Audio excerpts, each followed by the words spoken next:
এক বছরের স্বপ্ন ছিল ইসমাইল মাহমুদের। চারকানি জমিতে ৮ লাখ টাকা ব্যয়ে চাষ করেছিলেন ৩ ধরনের শাকসবজি, কিন্তু কয়েকদিনের বন্যায় ভেসে গেছে সে স্বপ্ন। পানি নেমেছে, তবে জমি জুড়ে এখন শুধু পৌঁছে যাওয়া ফসল আর লোকসানের দীর্ঘ হিসাব। কলমি শাক, নারী শাক, পুঁই শাক সবগুলো নষ্ট হয়ে গেছে। এখন আমি কি করব? ৮-৯ লাখ টাকা খরচ করছি মাটি থেকে, এখন সবগুলো নষ্ট হয়ে গেছে। ইসমাইলের মতো একই পরিণতি কক্সবাজার সদর, রামু, চকুরিয়া, পেকুয়া ও মাতামুহুরী এলাকার শত শত কৃষকের। সবজির ভাণ্ডার খ্যাত এই অঞ্চলের বিস্তীর্ণ কৃষি জমি টানা বৃষ্টি ও পাহাড়ি ঢলে তলিয়ে যায়। 9 দিন পর পানি নেমেছে, কিন্তু মাঠ জুড়ে এখন শুধু নষ্ট ফসল আর অনিশ্চিত ভবিষ্যতের ছবি। কমপক্ষে 2-3 লক্ষ টাকার বীজ তেলা নষ্ট হয়ে গেছে। খাতকালা শেষ হয়ে গেছে, পানি বন্যা শেষ হয়ে গেছে।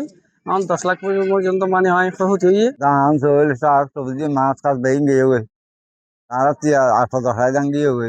ক্ষতিগ্রস্ত কৃষকদের অভিযোগ, এখনও মাঠে কৃষি কর্মকর্তাদের দেখা মেলেনি। তাদের দাবি ত্রাণ নয়, দ্রুত কৃষি পুনর্বাসন ও ঘুরে দাঁড়ানোর সুযোগ। একই সঙ্গে ভবিষ্যতে এমন সংকট এড়াতে সরকারের কার্যকর ও স্থায়ী পদক্ষেপ চান তারা। মাঠে কোনো কৃষি কর্মকর্তাকে দেখি নাই। অবশ্যই কৃষি কর্মকর্তা এবং যারা কৃষি অফিসার আছে তাদেরকে এগিয়ে আসা উচিত। আমাদের আসলে ত্রাণের দরকার নেই। আমরা সরকারের কাছে চাই যে আমরা যেন খুব দ্রুত ঘুরে দাঁড়াতে পারি।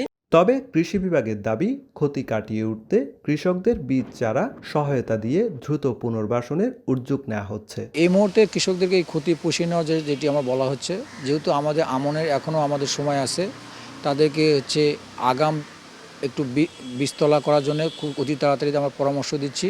তথ্য বলছে, এবারের বন্যায় কক্সবাজারের 43,000-এর বেশি কৃষক এবং 4,211 হেক্টর কৃষিজমি ক্ষতিগ্রস্ত হয়েছে। সুজাউদ্দিন রুবেল, সময় সংবাদ, কক্সবাজার।